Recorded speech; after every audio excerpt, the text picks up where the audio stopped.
Aaron never thought much of interstellar politics. For him, life on Earth was simple, sometimes too simple, but it was predictable. He worked as an engineer in a mid-sized spaceport on one of Earth's orbital colonies. Machines, engines, and systems obeyed him. Unlike people were unpredictable. He liked it that way. That was until the day the Galactic Alliance decided to make a joke at his expense. The Galactic Council, a group of elites from hundreds of planets, often debated serious matters like trade treaties and planetary defense. But once in a while, they enjoyed playing harmless pranks. And apparently, Aaron was their latest target. They had, in some formal, ceremonial way, granted him an alien princess.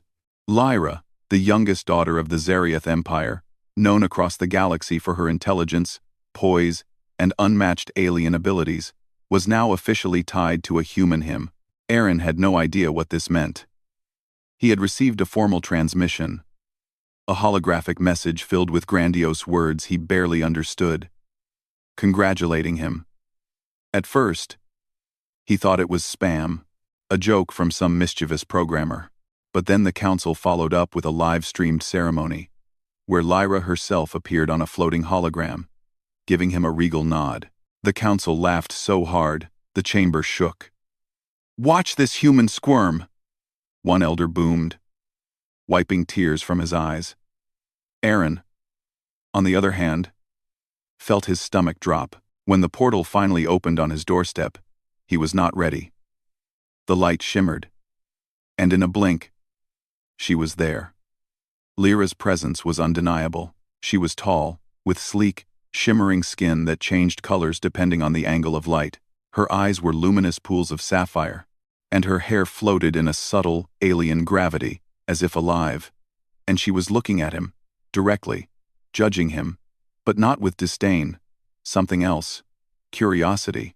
Aaron cleared his throat. Welcome?" he said, motioning to his small apartment, which smelled faintly of fried noodles and machine oil. He was acutely aware that he looked like a typical human: messy hair, slightly crooked glasses, a shirt with a coffee stain. Lyra tilted her head, her eyes narrowing slightly, then widened in what he could only describe as amusement. "This is your domain?" she asked, her voice melodic but tinged with amusement. "Yes," Aaron said, trying to keep his voice steady. "It's modest, but functional. Please, have a seat. Would you like tea? Or something stronger?" She considered the offer. "Tea will suffice. I am curious about your customs, human." As Aaron fumbled to prepare tea, he realized something. This wasn't the interaction the council had expected. They had thought he would be shocked, scared, maybe even terrified into submission. But here he was, offering a polite gesture, showing hospitality. Lyra, instead of being offended or bored, seemed intrigued. Over tea, Aaron explained his world in simple terms: how humans built machines, traveled to the nearest planets, and struggled with bureaucracy. Lyra listened intently, asking questions that were both insightful and playful. The council, observing via hidden hologram, were livid. Their joke was failing. "Humans are resilient," Lyra said, after a long pause. "You face limitations, yet you create solutions with almost nothing." Aaron shrugged. "We have to, don't we? Space doesn't care if you're ready or not. It just moves." "Space doesn't care." Lyra leaned back, her gaze softening. For a princess used to power, commands, and instant obedience, Aaron's calm humility was refreshing. She had expected panic, maybe ridicule. Instead, she found someone who saw her as a guest, not a possession. The first week passed in awkward but pleasant routines. Lyra learned how humans ate, how they slept, and how they laughed at things she couldn't immediately understand. Aaron showed her the colony's engine rooms, the markets, and even his tiny garden of earth plants he stubbornly insisted on keeping alive in zero gravity. Lyra laughed when he explained the human obsession with sunlight. Aaron found himself laughing more than he had in years. He had expected a royal alien to be intimidating, distant, even untouchable. Instead, she was alive, curious, witty, sometimes frustrating, but alive, and she seemed to enjoy his company as much as he enjoyed hers. The council, however, continued to watch, waiting for the inevitable humiliation. They imagined Aaron would fail spectacularly, perhaps offend her, mismanage her alien needs, or make a fatal error in etiquette. But every attempt to provoke conflict met with calm human reasoning, gentle humor, or thoughtful response. Lyra even began asking him questions about Earth culture. Her interest genuine. One evening, as Earth rose over the horizon from their orbital station, Lyra asked a question Aaron didn't expect. Why do you humans laugh at things so small? Why is humor so important? Aaron smiled, looking at the blue planet below. Maybe because we know life is short. Because sometimes, if you don't laugh, you'd cry. Because laughing together makes it easier to survive. Lyra considered this in silence. She had traveled the stars, seen empires rise and fall, watched worlds destroyed and rebuilt, but here, in this simple orbital colony, she was learning something entirely new. Humans were strong, not in raw power or technology, but in spirit. Then came the unexpected test. A small transport ship had lost its trajectory nearby, and the colony's automated systems couldn't correct it. Aaron rushed to the control room, Lyra following, observing quietly. He worked with speed and precision, analyzing the data, rerouting power, and calculating a safe landing. Lyra watched, fascinated by his mind at work. You think too small, and yet it is enough, she murmured, almost to herself. You are clever in ways I did not expect. The transport landed safely, and the crew cheered. Aaron, flushed and tired, turned to Lyra. She was smiling, not the polite smile of a ruler, but a real smile, warm and approving. The council, watching remotely, sank in their seats. Their joke had backfired completely. Days passed, and Aaron and Lyra began exploring more of human life together. He showed her old Earth films, how humans told stories with images and sounds. She marveled at the creativity, the emotions, and the resilience of people who could create beauty from scarcity. Lyra, for her part, shared tales of her homeworld, of the Zariath Empire, of the stars she had sailed before she was even 20 cycles old. Aaron listened, fascinated, often asking questions that no one else had dared to ask her. One evening, Lyra asked a question that made Aaron stop. Do you think humans are capable of greatness? Aaron looked at her, startled by the depth of the question. He thought of the small victories he saw every day. Engineers saving ships, medics curing diseases, ordinary humans doing extraordinary things in quiet ways. Yes, he said finally, not just capable, we prove it every day, even when no one is watching. Lyra's eyes softened. She realized something then. This human, so ordinary in appearance, had something rare and precious: courage, compassion, ingenuity, and a resilience that no empire, no weapon, no council could easily break. The week ended with a quiet, unexpected moment. They were in Aaron's garden, watching the artificial stars twinkle above. Lyra had sat beside him, her hand brushing against his. For the first time, she was not princess, not diplomat, not subject of a prank. She was just herself. And Aaron, for the first time in his life, felt seen. He turned to her. The council expected something else, didn't they? Lyra nodded, amusement and admiration mingling in her gaze. They expected chaos. But instead, they got this. Aaron laughed softly. This isn't so bad. Lyra smiled, truly smiled, and for the first time, she wondered if perhaps the council's prank had given her a gift. A chance to see humanity not as weak, as they claimed, but as something extraordinary. That night, the stars above seemed brighter than ever. The galaxy might be vast, cruel, and full of expectation. But in that small orbital colony, two unlikely companions had begun a journey that no one, not even the Council, could have predicted.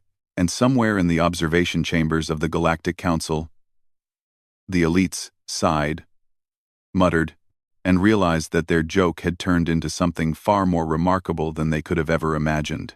Lyra had come to a human as a joke, but perhaps, in time, she would discover that even a human could teach a princess about the strength of the spirit, the power of choice, and the quiet greatness of ordinary life.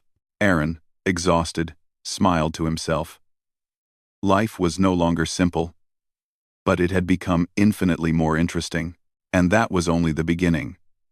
Aaron had expected that life with Lyra would settle into a kind of ordinary routine, but he quickly learned that ordinary was impossible when you shared a home with an alien princess. The colony seemed quiet and predictable, yet every day brought new surprises, challenges, and small moments of wonder.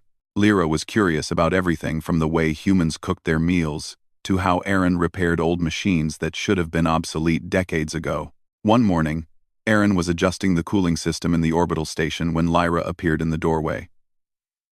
Her hair shimmered slightly in the artificial sunlight, and her sapphire eyes were wide with curiosity. "You are fixing this again?"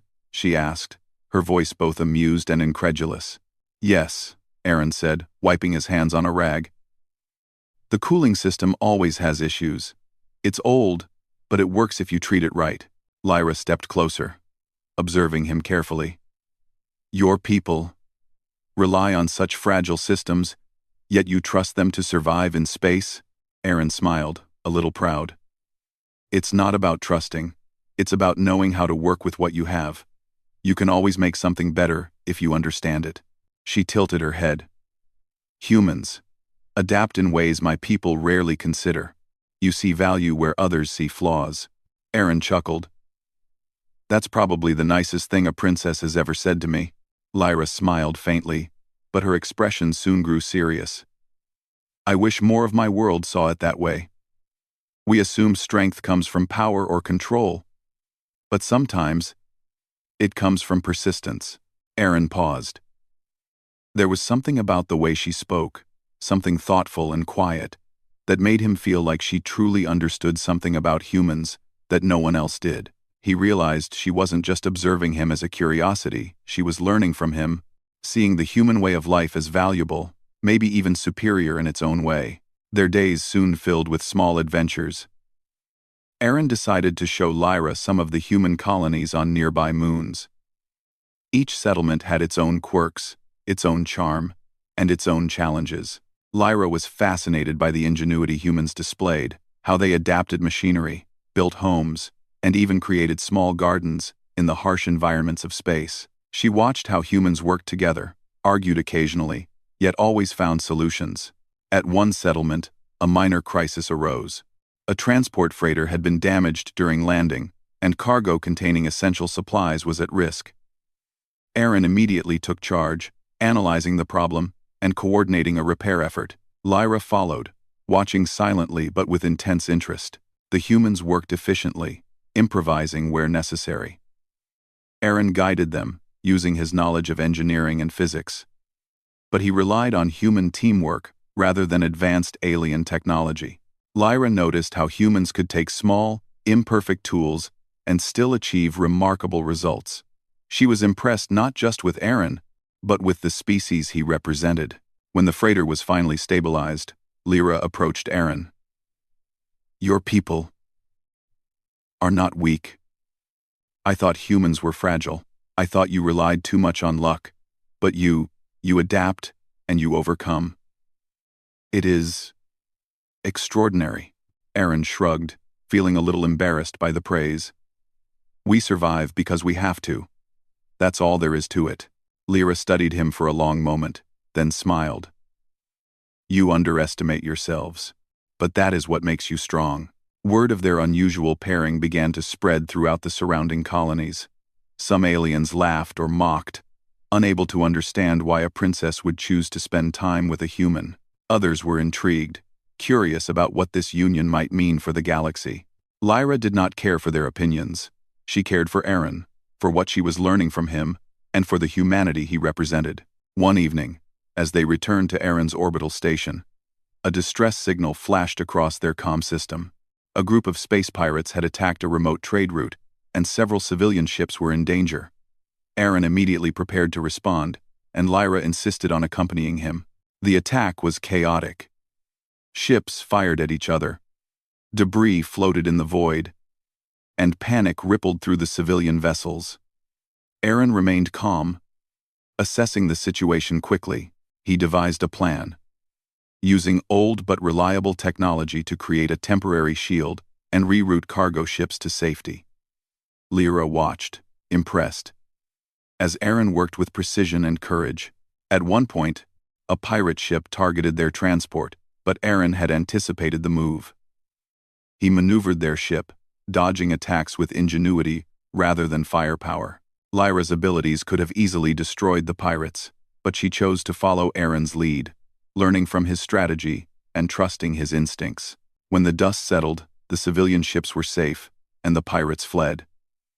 Lyra turned to Aaron, her eyes wide with admiration. You did not rely on strength alone.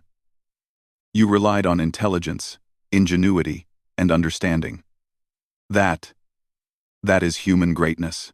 Aaron, exhausted and relieved, smiled. We do what we have to. That's all anyone can do. The Redar.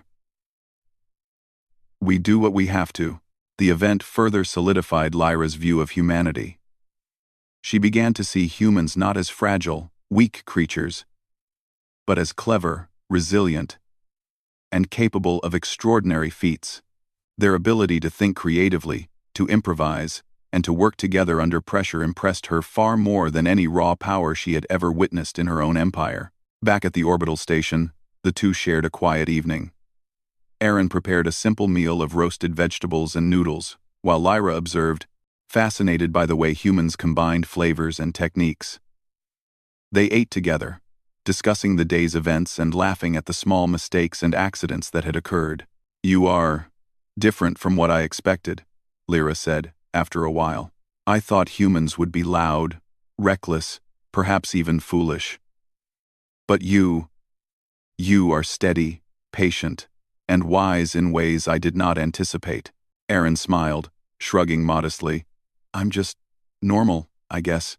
I try to do the right thing, one step at a time. Lyra's gaze softened. Perhaps that is why I chose to remain with you. Not because of who you are supposed to be, but because of who you are. Aaron felt a warmth spread through him. No one had ever said something like that to him. He looked at Lyra, seeing not just an alien princess, but someone who genuinely understood him, who valued the same things he valued. Honesty, resilience, and the courage to face challenges with grace. As the days turned into weeks, Aaron and Lyra continued their explorations. They visited more colonies, each presenting new opportunities for learning and growth. Lyra taught Aaron about her homeworld, sharing stories of starships, distant planets, and the history of her empire. In turn, Aaron taught her about human customs, humor, and ingenuity. Their partnership became a bridge between species, a symbol of what could happen when humans and aliens worked together. Lyra's perspective on humanity changed dramatically. She no longer saw humans as weak or inferior.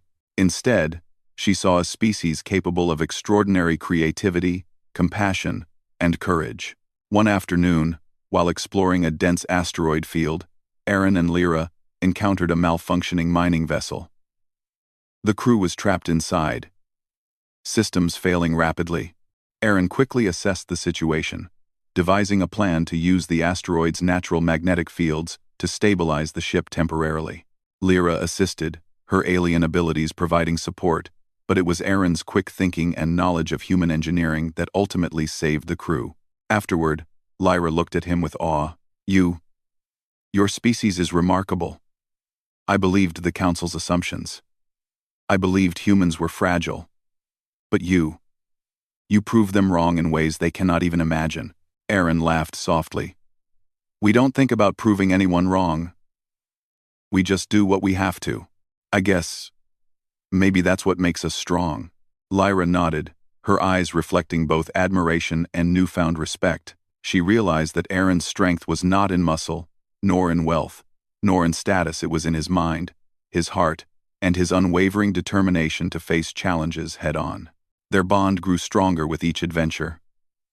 They began to understand each other deeply, not as human and alien, but as two beings learning and growing together. Lyra discovered that love could exist beyond politics and duty, that choice could be more powerful than obligation. And Aaron realized that even in the vast expanse of space, humans could make a lasting impact, not through domination, but through courage, intelligence, and compassion. As they returned to Aaron's orbital station one night, watching the stars shimmer against the dark void, Lyra spoke softly.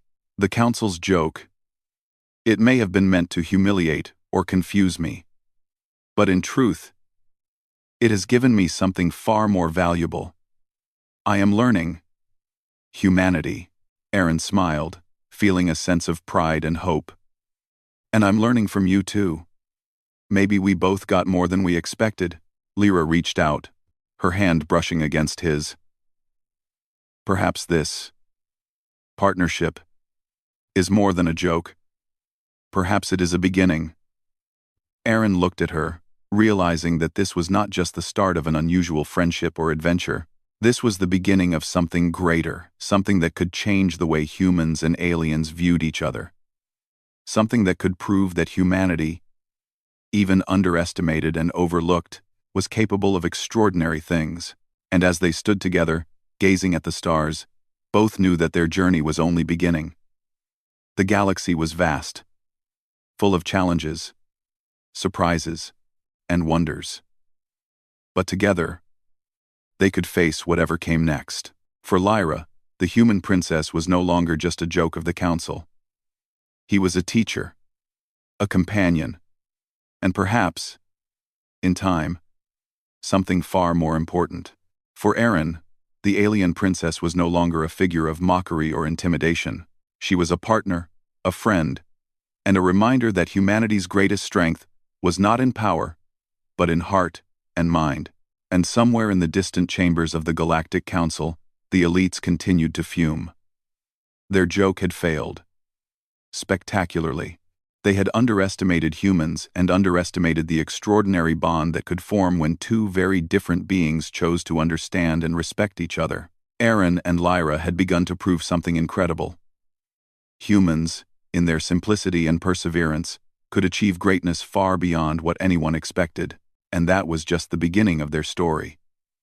Months had passed since Lyra had arrived at Aaron's orbital station. The small colony had begun to feel like home, not just for Aaron, but for her as well. They had explored nearby moons, visited human settlements, and faced small dangers together, all of which had brought them closer. Lyra had learned to see the strength in human perseverance, and Aaron had learned that courage sometimes came in unexpected forms, even from a princess. But as their bond grew, so did the scrutiny from the Galactic Council. For the Council, the situation had long ceased to be a joke. Lyra, the heir of the Zariath Empire, had chosen to spend her days with a human, engaging in exploration, learning, and even sharing laughter. It was unprecedented and, in the Council's view, intolerable. One morning, Aaron was tinkering with a repair drone when a holographic communication flickered to life in the corner of his workshop. The projection displayed 3 Council envoys, their expressions stern. "Aaron Reynolds," one of them said, his voice formal and cold. "We have observed your conduct with Princess Lyra. This arrangement is unacceptable. The princess has duties, obligations that cannot be ignored for the sake of amusement. She is commanded to return to the Zariath Empire immediately." Aaron leaned back, wiping grease from his hands. "I don't think she's coming back to the Empire, at least not against her will." The envoy's eyes narrowed. "You overstep your place, human. You are not a member of the royal family. You cannot influence her choices. The Council demands compliance." Lyra entered the workshop at that moment, her presence calm but resolute. "I am not compelled to obey your demands," she said firmly. I choose to remain here, with Aaron, for reasons of my own. This is my decision. The envoys gasped. One muttered, This is insubordination. Things watching. Things wanting cruising. Things wanting envoys. The envoys. The envoys. Gasped. Lyra ignored them. I am no longer merely a political pawn. I am a sentient being with the right to make my own choices. My place is not determined solely by duty or expectation. Aaron felt a swell of pride. Lyra was asserting herself, not with violence or anger, but with clarity, dignity, and the quiet strength he had come to admire. You have a right to decide your own life, he said softly. The envoys hissed in frustration, but their hologram flickered out before they could argue further. Lyra turned to Aaron, her expression softening. They will try again, but I am certain of what I want. Aaron nodded. Then we deal with them, together. Whatever comes next, we'll face it. The decision to stay together had consequences. Soon, reports reached them of alien factions questioning Lyra's actions, debating the wisdom of a princess associating so closely with humans. Rumors spread that Aaron had tamed a royal, while some claimed humans were becoming dangerously influential. But Lyra remained undeterred. We will not let fear or tradition dictate our lives, she told Aaron one night, as they watched artificial stars shimmer above the colony. Humans. They endure. They adapt. They grow. I see it now. Clearly. And I want to be part of that growth, not against it. Aaron felt a warmth in his chest. I'm glad you see that. The galaxy is big, complicated, and sometimes unfair, but we can make our own path. That's what humans do. Their days became a mix of diplomacy, exploration, and personal life. Aaron and Lyra continued to visit human colonies, helping where they could. In one settlement, they discovered a damaged communication tower that threatened to sever contact between several outposts. Aaron devised a clever system, using recycled materials, while Lyra used her alien knowledge to enhance the efficiency of the repair. Together, they restored communication, earning the admiration of both humans and aliens. You see what I mean? Lyra said afterward, smiling. Humans create solutions where none exist. They do not wait for perfection. They make the imperfect work. That is strength. Aaron laughed. We call it improvising. It usually works. However, not everything went smoothly. One afternoon, while traveling to a nearby moon, their shuttle was caught in an uncharted asteroid field. Rocks the size of small buildings shifted unpredictably, threatening to crush the ship. Aaron's hands moved quickly over the controls, calculating trajectories and power distributions, while Lyra provided stabilizing energy using her own abilities. The danger forced them to rely on each other completely. Aaron's human intuition and ingenuity, combined with Lyra's alien powers, allowed them to navigate the field safely. When they emerged, Lyra looked at him with admiration. You remain calm under pressure, Aaron. Your species' ability to think, adapt, and act, it is extraordinary. He smiled, feeling exhausted but accomplished. We do what we have to. Always. During quieter moments, they spoke about the future. Lyra had grown attached to human life, to Aaron, and to the small joys of their daily existence. She had started to imagine a life that was her own, not dictated by tradition or politics. I have thought a great deal, Lyra said one evening, sitting beside Aaron in his garden. About my people, about the council, about myself. And I have realized that my duties do not define me. I choose my own path, Aaron. I want a life here. With you. Aaron's heart raced. A life here? Yes, she said, her eyes shining. I wish to build a family, to live among humans, to learn, to grow, and to share life with you. Not as a joke, not as a duty, but as a choice. Aaron felt a mixture of awe and joy. He had never imagined that a princess, raised to follow strict rules and traditions, could choose him. A simple human. For such a life. Lyra. I don't know what to say. But, yes. I would like that too. More than anything. Their decision sent ripples throughout the galaxy. The Council attempted to intervene again, sending emissaries, advisors, and even security forces. But Lyra's determination was unshakable. Her choice was not about rebellion. It was about recognizing value, courage, and love where others had failed to see it. Humans, once underestimated, were proving themselves remarkable. Aaron, with his ingenuity, empathy, and calm strength, had not only earned Lyra's respect, but had also shown her the potential for partnership, love, and family. The pair soon began preparing for the life they envisioned. Aaron modified his orbital station to accommodate more people, ensuring it could support children, visitors, and even alien technology. Lyra taught him ways to enhance the habitat with her knowledge, combining human and alien techniques. Their collaboration was seamless, a symbol of what could happen when species work together in mutual respect and understanding. One day, while testing a new hydroponic system, Lyra laughed a sound Aaron had come to love. "You humans are endlessly inventive," she said. "Even in the smallest details, you find ways to improve life." Aaron grinned. "We do what we can. Sometimes it's messy, sometimes it's brilliant. Mostly it's a bit of both." Lyra's eyes sparkled. "I want our children to inherit that. Creativity, courage, the ability to adapt, and the knowledge that they can shape their own lives, no matter what anyone expects of them." Aaron nodded. "Then we'll give them that. Together." The Council, meanwhile, had begun to realize that their jokes had long since ceased to be humorous. Humans, once dismissed as weak and unimportant, were now demonstrating qualities that no empire could ignore. The bond between Aaron and Lyra became a symbol of hope, resilience, and unity. As Aaron and Lyra watched the stars one night, preparing for another mission to a distant colony, Lyra spoke softly. "We are creating something new here. Something that blends our worlds, our strengths, and our hearts.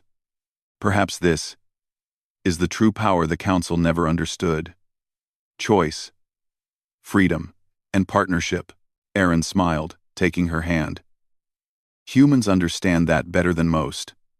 We survive, we thrive, and we grow sometimes in ways others never expect. That's what makes us extraordinary."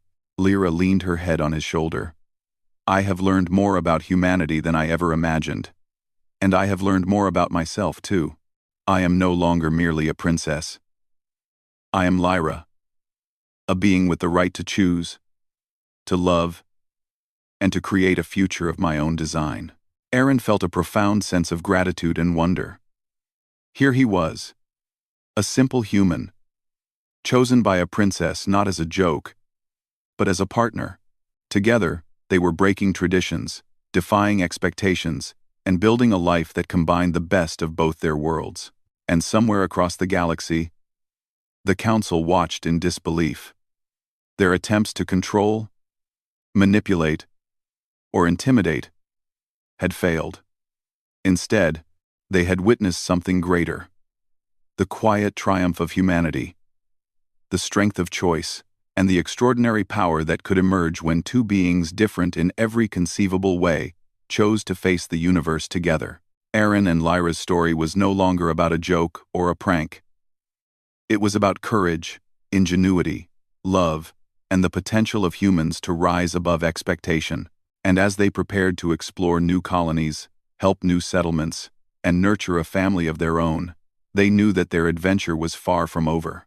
The galaxy was wide, full of danger and opportunity, but Aaron and Lyra were ready. Together, they would show that humanity, with all its imperfections, could achieve greatness in ways even the most powerful empires had underestimated. And so, hand in hand, the human and the princess stepped into the unknown, forging a future of their own making, proving to the stars and to themselves that love, courage, and choice could change everything. Life had settled into a rhythm, yet it was a rhythm unlike anything Aaron had ever known. The orbital station no longer felt like a lonely human settlement. It had become a home, vibrant and alive. Lyra had fully embraced her choice to stay, and Aaron had embraced the responsibility and joy of building a future together. They had decided to start a family, blending human life with the alien abilities and insights Lyra brought from the Zariath Empire. The first months were filled with preparation. Aaron modified the station, expanding living quarters, creating play spaces, and upgrading the systems to support not just them, but a growing community. Lyra contributed her knowledge, teaching Aaron how to integrate alien energy sources and life support systems to make the station sustainable for generations. Together, they were creating a place that no human or alien had ever built before. "Look at this," Aaron said one evening, pointing to a wall of plants thriving under alien-enhanced lights. "If nothing else, at least the garden will be beautiful." Lyra laughed softly. "Beautiful? Yes.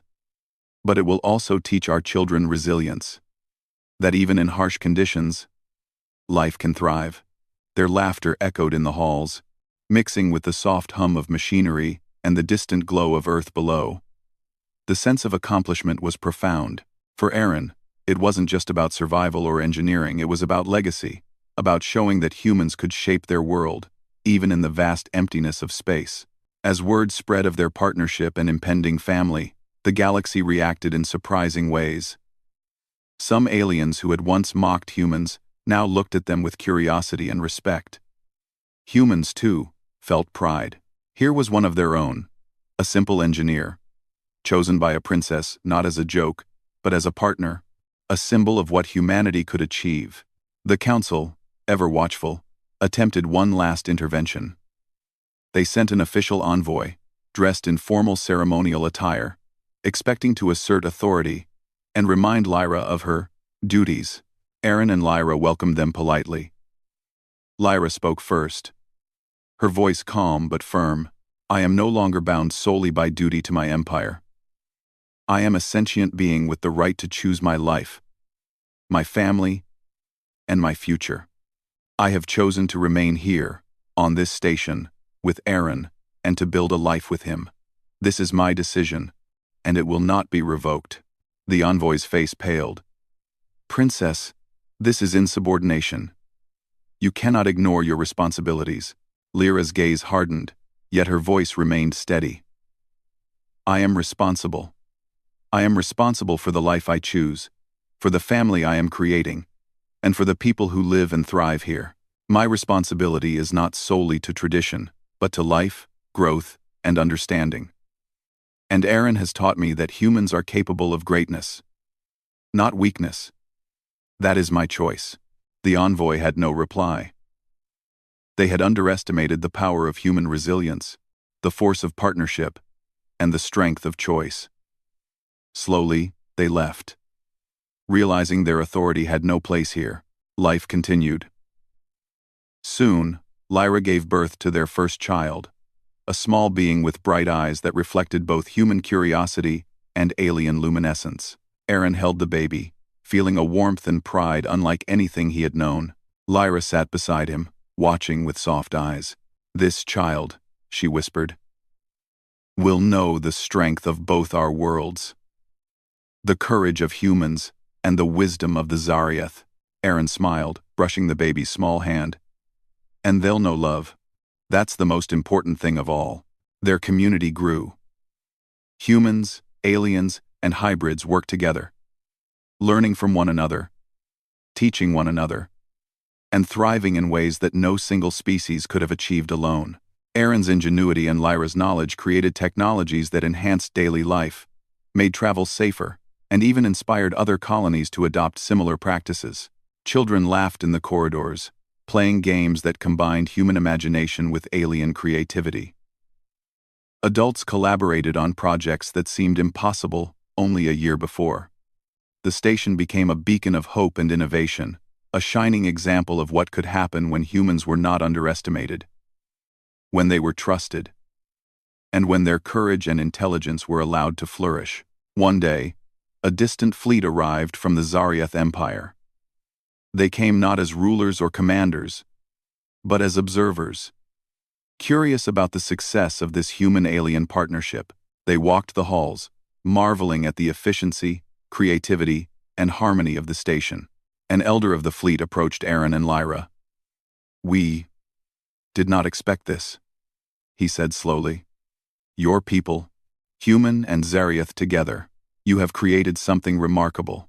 The Council will have to reconsider their assumptions about humans. Perhaps they have underestimated your species entirely." Aaron shrugged, a small smile on his face. "We just did what we had to. That's all humans know how to do." "And Lyra helped too." Lyra smiled, her eyes twinkling. "Together, we did what no one thought possible. Humans are stronger than the galaxy gives them credit for. Not because of power, but because of heart, ingenuity, and courage. And now our family will continue that legacy." As the months turned into years, their children grew. They learned about both worlds, the ways of humans, and the wisdom of Zariath. They explored colonies, repaired systems, and learned to solve problems with creativity and determination. Aaron watched them with pride, realizing that he had not just helped a princess. He had helped shape the next generation of extraordinary beings. The station itself had grown into a small city, bustling with activity. Trade, research, and education flourished. Humans, once dismissed as weak or insignificant, had proven their value through creativity, resilience, and courage. Aliens who had once doubted them now sought guidance and partnership. Lyra and Aaron continued their explorations, visiting distant colonies and solving problems that no single species could handle alone. They faced challenges, of course, pirates, rogue systems, and unpredictable cosmic events, but together, they overcame them. The bond between human and princess, between two very different species, became legendary. One evening, as they watched the artificial stars twinkle above their city, Lyra spoke softly. "Do you remember when I first arrived?" Aaron chuckled. "You mean when the council gave me a princess as a joke?" Lyra laughed, her tone gentle and warm. "Yes. I thought it would be amusing to see what you would do. But I did not expect this. A life, a family, a future together. You showed me the greatness of humanity, Aaron. You showed me courage, creativity, and love." Aaron took her hand. "And you taught me that life is bigger than just surviving. That we can build, grow, and shape the galaxy if we dare to try. Together, we proved that humans are more than the Council ever imagined." Lyra leaned her head on his shoulder. "Yes. And together, our children will know that too. That they can face any challenge, overcome any obstacle, and create a life of their own choosing." Aaron smiled, looking out at the stars. "We started as a joke, but look at what we've built. Life, love, a family, and a legacy." Lyra squeezed his hand. "And it is only the beginning. The galaxy will remember that humans are not to be underestimated. That even the smallest, simplest beings can achieve greatness when they act with heart and mind." Years later, the Council finally acknowledged what they had once dismissed. Humans, through ingenuity, courage, and determination, had become a species worthy of respect, and the story of Aaron and Lyra, the human who tamed no one, and the princess who chose love and family over duty, became a symbol throughout the galaxy. Aaron watched his children play among the stars, seeing laughter, curiosity, and courage reflected in their eyes. Lyra stood beside him, her hand resting on his shoulder, watching their family grow. Together, they had turned a joke into a triumph, a prank into a legacy. The galaxy was vast, filled with challenges, dangers, and wonders. But in their corner of space, humanity had proven that strength was not measured by raw power, status, or empire. It was measured by courage, creativity, compassion, and the choices one made. Aaron and Lyra, hand in hand, looked at the stars and smiled. They had begun as an unlikely pairing, a joke of the council, an experiment in human potential, and they had become something greater than anyone could have imagined. A family, a community, and a beacon of hope for the galaxy. The children laughed, aliens and humans worked side by side, and the orbital station thrummed with life. Aaron and Lyra had shown that humans could rise above expectation, that they could shape the universe in ways no one had predicted, and they had done it not through conquest or power, but through heart, mind, and unwavering determination. The Council's joke had become a story of inspiration. Humans, once underestimated, had achieved greatness. And in the quiet hum of the station, surrounded by family and friends, Aaron realized that this was what life was truly about. Love, choice, and the courage to build a future, no matter how impossible it seemed. And as the stars stretched infinitely around them, Aaron and Lyra knew that humanity's story was only just beginning.